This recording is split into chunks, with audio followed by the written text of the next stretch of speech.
تو چونکہ یہ مہینہ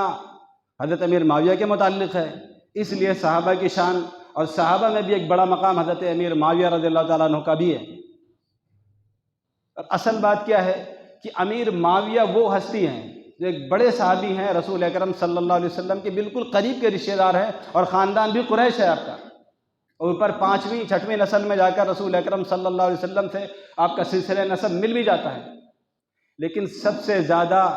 امت کا وہ طبقہ جو اپنے آپ کو پڑھا لکھا سمجھتا ہے لیکن دل میں انانیت آئی، غرور آیا، یا کسی بھی اعتبار سے دنیا میں بہک گئے، تو انہوں نے سب سے پہلے نشانہ بنایا ہے حضرت امیر معاویہ رضی اللہ عنہ کو، جن کے بارے میں اللہ کے نبی صلی اللہ علیہ وسلم نے دعا فرمائی تھی،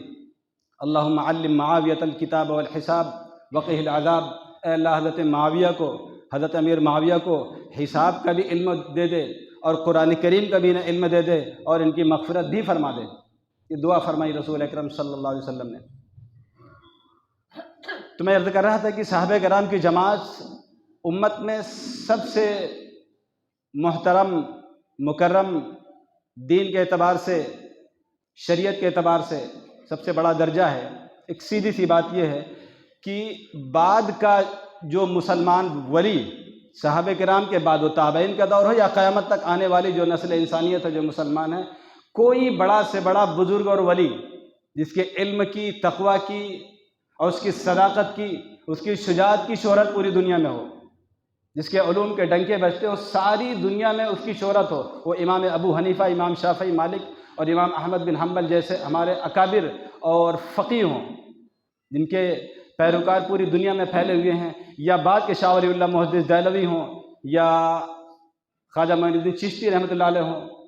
یا شیخ اسحاق دہلوی رحمۃ اللہ علیہ ہوں، کوئی بھی بڑا سے بڑا بزرگ ہوگا، مشہور شخصیت، مشہور ہستی کسی غیر مشہور صحابی کے پیر کے دھول کو بھی نہیں پہنچ سکے گا۔ چہ جائے کہ آج کے مرزا محمد علی انجینئر ہو یا ہمارے حسینی صاحب ہوں، ان جیسے لوگوں سے ساری دنیا اگر بھر جائے گی، روح زمین پوری بھر دی جائے، تو امیر معاویہ کی جوتی کے برابر بھی نہیں، یہ میرا ایمان ہے۔ اور مرنے کے بعد مجھ سے پوچھا جائے گا، میں پوری ذمہ داری سے کہہ رہا ہوں، اور آپ کو بھی کہہ رہا ہوں، دھوکے میں پڑنے کی ضرورت نہیں ہے۔ جو آتا ہے امیر معاویہ کے اوپر تان شروع کر دیتا ہے۔ امیر معاویہ حضور اکرم صلی اللہ علیہ وسلم کا بھائی ہے، امیر معاویہ کی بہن حضور کی بیوی ہیں، ام حبیبہ رضی اللہ عنہ، فتح مکہ سے پہلے ایمان لے آئے تھے۔ اور امیر معاویہ وہ ہستی ہے کہ جن کے والد ایمان لانے سے پہلے کفار کی طرف سے سربراہ کی حیثیت رکھتے تھے، ابو سفیان، یہاں تک کہ خندق کے موقع پر پوری فوج لے کر کے مسلمانوں کو مٹانے کے لیے گئے تھے، اور انہی کا نوجوان بیٹا ان کے ساتھ کھڑا نہیں، ان کے ساتھ، اپنے باپ کے ساتھ نہیں ہے۔ فتح مکہ سن 10 ہجری میں جب مکہ فتح ہو رہا ہے، تو اس سے پہلے امیر معاویہ ایمان لا چکے تھے، اور ابو سفیان تو بعد میں ایمان لائے تھے، والد صاحب۔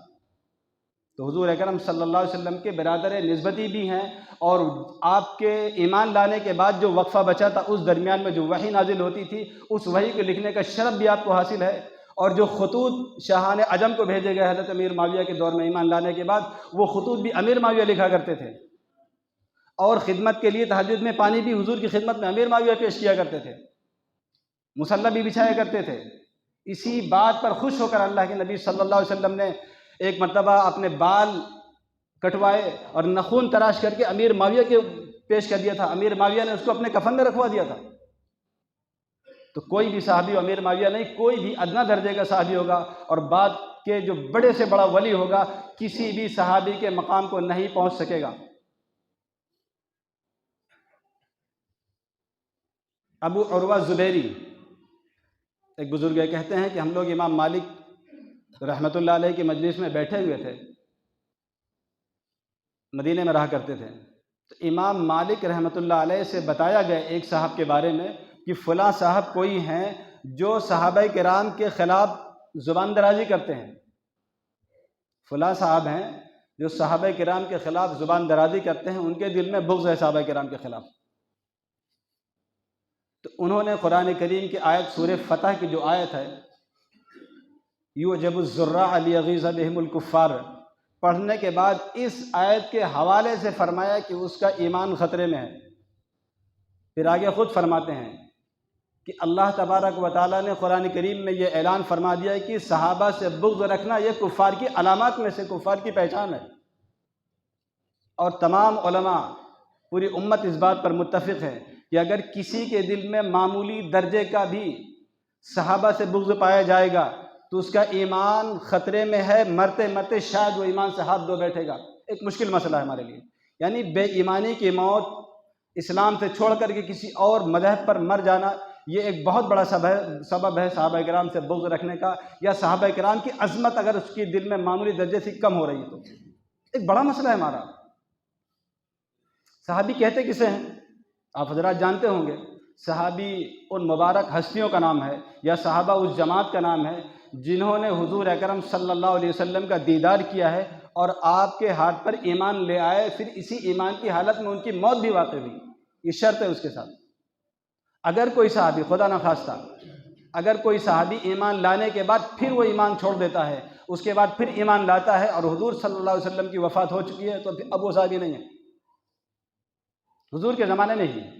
ہاں، وہ صحابی کتنی دیر کے لیے حضور کے پاس تھا یہ کوئی مسئلہ نہیں ہے، اگر وہ چند منٹ کے لیے رہا ہو یا اس نے ساری زندگی اللہ کے نبی کی خدمت میں گزارا ہو، وہ سب کے سب صحابی ہیں، ان کا مقام اپنی جگہ ہے، لیکن مقام جو صحابیت جو ملا ہے، جو کسی اور کو امت میں اب نہیں مل سکتا ہے، وہ اس زمرے میں اور اس جماعت میں شامل ہو چکا ہے۔ کیونکہ جیسے اللہ کے نبی صلی اللہ علیہ وسلم آخری نبی ہے، آپ کے دنیا میں تشریف لانے کے بعد نبوت کا دروازہ بند ہو گیا، اسی طرح آپ کے دنیا سے تشریف لے جانے کے بعد صحابیت کا دروازہ بھی بند ہو گیا ہے۔ اب کوئی چاہے کہ صحابی بن جائے، کسی بھی ریاضت کے ساتھ وہ صحابی نہیں بن سکے گا۔ اللہ کے نبی صلی اللہ علیہ وسلم کا دیدار اگر کسی نے خواب میں کر لیا ہے تو اس کے لیے مبارک ہے، لیکن صحابی وہ بھی نہیں ہے، ورنہ ہر آدمی دعوے دار کھڑے ہو جائیں گے کہ ہم صحابی ہیں۔ صحابہ اسے بھی نہیں مانا گیا، جیتے جاگتے اسی دنیا میں جس نے رسول اکرم صلی اللہ علیہ وسلم کا دیدار کیا ہو یا آپ کی مجلس میں بیٹھا ہو اور ایمان بھی لایا ہو، یہاں تک کہ اگر وہ نابینا بھی ہے، آپ کے مجلس میں بیٹھا اور ایمان لے آیا، اگرچہ آنکھ نہیں تھی، دیدار نہیں کر سکا، لیکن وہ صحابی ہے۔ صحابی صحبت سے بنا ہے، دیدار سے نہیں بنا۔ صحبت کہتے ہیں نبی کے ساتھ تھوڑی دیر بیٹھنے کا نام صحبت ہے،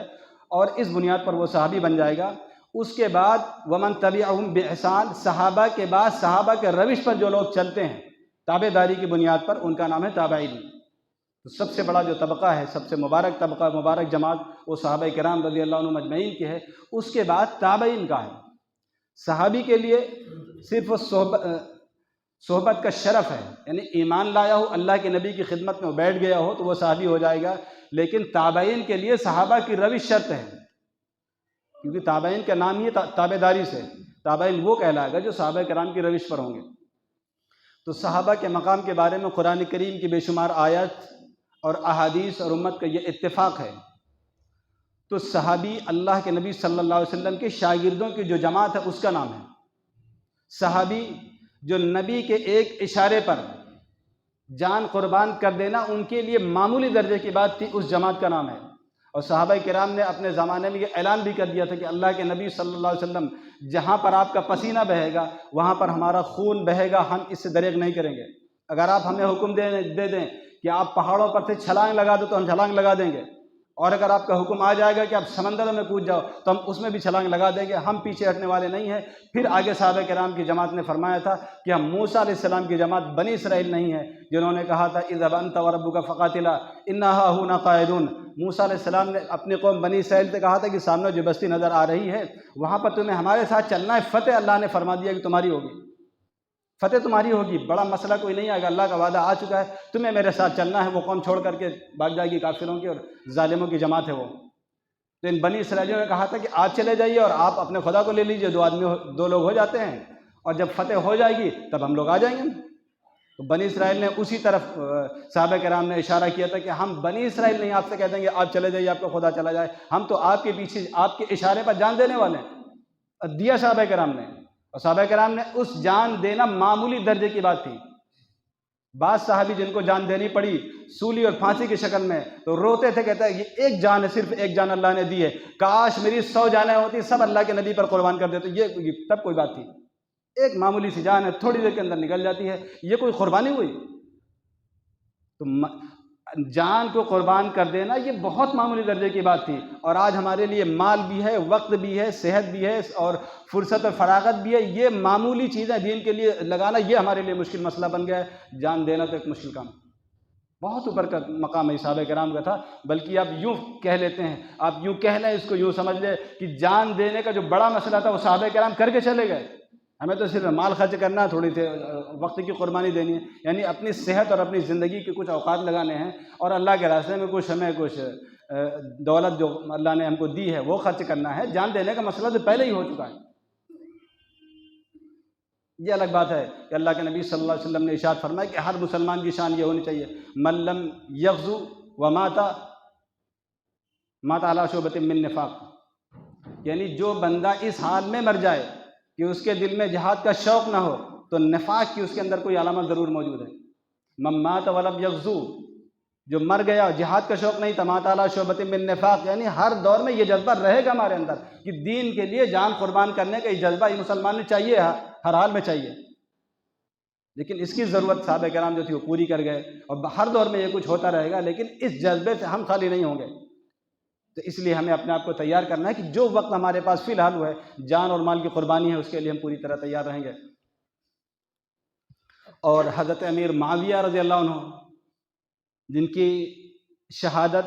22 رجب المرجب کو ہوئی ہے فجر سے پہلے، تو ابھی وہ